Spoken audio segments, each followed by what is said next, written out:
आइए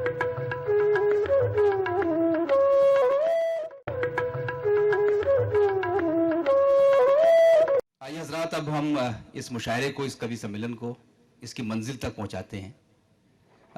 कुछ लोग ऐसे होते हैं हमारे, यूँ तो बहुत से लोग शायरी करते हैं, कुछ शख्सियतें ऐसी होती हैं कि जिनकी शायरी सुनने को दिल चाहता है, कान जिनकी शायरी सुनना चाहते हैं, होठ जिनकी शायरी को गुनगुनाना चाहते हैं। देखिए, अपनी शायरी इंसान करता है, लेकिन अगर चंद शेर भी ऐसे कोई कह देता है जो हमारे जहन में महफूज हो जाएं, हमारे साथ साथ सफ़र करें, तो जाहिर है कि ऐसे चंद लोगों में हमारे आदरणीय गुरुजी, हम सब के उस्ताद उदय प्रताप सिंह साहब का नाम शामिल है। उनकी मोहब्बतें सबको हासिल रहती है, अपने छोटों से स्नेह और प्यार करते हैं, उनकी बहुत सी खूबियाँ। तशरीफ लाएं। अब इस कवि सम्मेलन के बचे खुचे सम्मानित श्रोता और आपने हमारी बड़ी इज्जत हमको दी है कि आप अभी तक बैठे हैं। आप भी चले गए होते तो हम क्या कर लेते। मैं गोयल साहब आए बाद में, इसलिए मैं चलिए गोयल साहब का भी स्वागत करता हूं। अभी जब हमारे पड़ोसी देश के मोहतरम हमारे मेहमान बैठे थे तो मेरे मन में दो शेर आए उभर के कि वो उनको मैं ज़रूर सुनाता। खैर वो चले गए, लेकिन हम अगर आपस में भी ये शेर सुन ले तो भी बहुत काम का शेर है। और वो ये है कि मंदर भाई, ये दोहे में गज़ल, बहर दोहे की, और वो शेर यूं है कि चाहे हिंदुस्तान हो चाहे पाकिस्तान, चाहे हिंदुस्तान हो चाहे पाकिस्तान, छोड़ एक भूगोल को सब कुछ एक समान। आप पाकिस्तान में जाइए तो वही उनके जो आर्कियोलॉजिकल जो उसमें है म्यूजियम, उसमें भी आपको वही तस्वीरें मिलेंगी जो हमारे यहाँ मिलती हैं। वही नक्शा यहाँ है। चाहे हिंदुस्तान हो, ये तो खैर हो गया। अगला शेर सुनिए, ये तो गजल मतला जैसे होता है तो ऐसा है, सब दोहे ही। चाहे हिंदुस्तान हो चाहे पाकिस्तान, छोड़ एक भूगोल को सब कुछ एक समान, और बर्बादियों की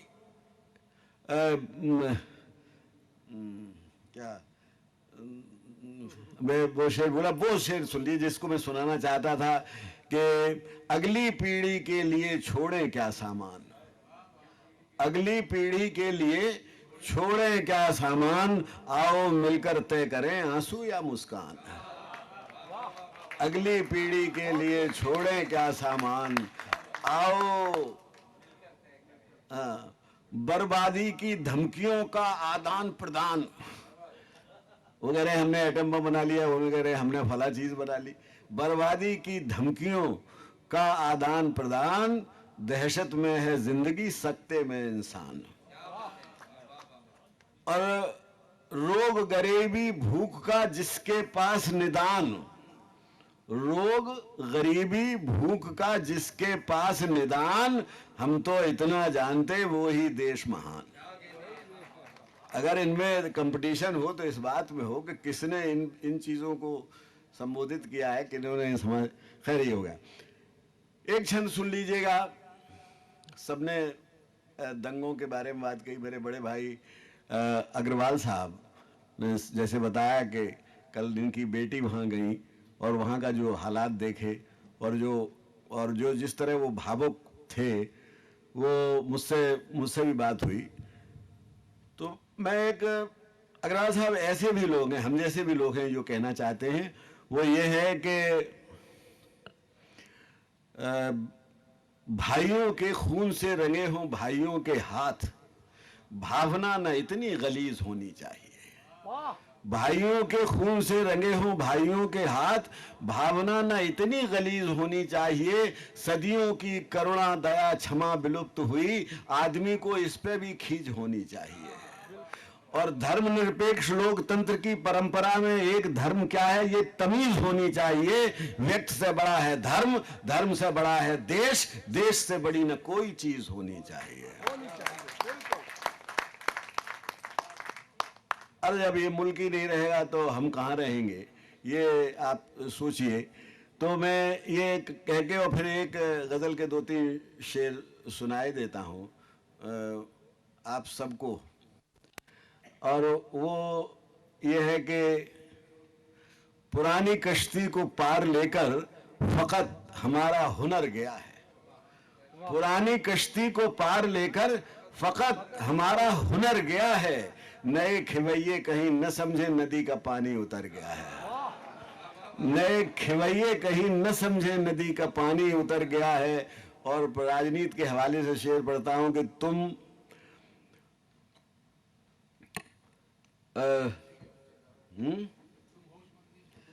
होश में बहुत शुक्रिया। अब ये मालूम पड़ रहा है कि जैसे ये गजल मासूम साहब ने लिखी हो। तुम होशमंदी के ऊंचे दावे किसी मुनासिब जगह पे करते। तुम होशमंदी के ऊंचे दावे किसी मुनासिब जगह पे करते। ये मैक़दा है, यहाँ से कोई कहीं गया बेखबर गया है। ये मैक़दा है, यहाँ से कोई कहीं गया बेखबर गया है।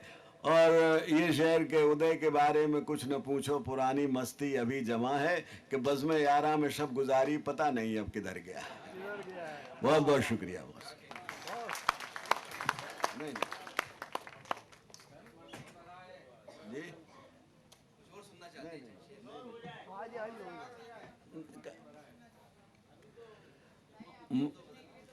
अच्छा ये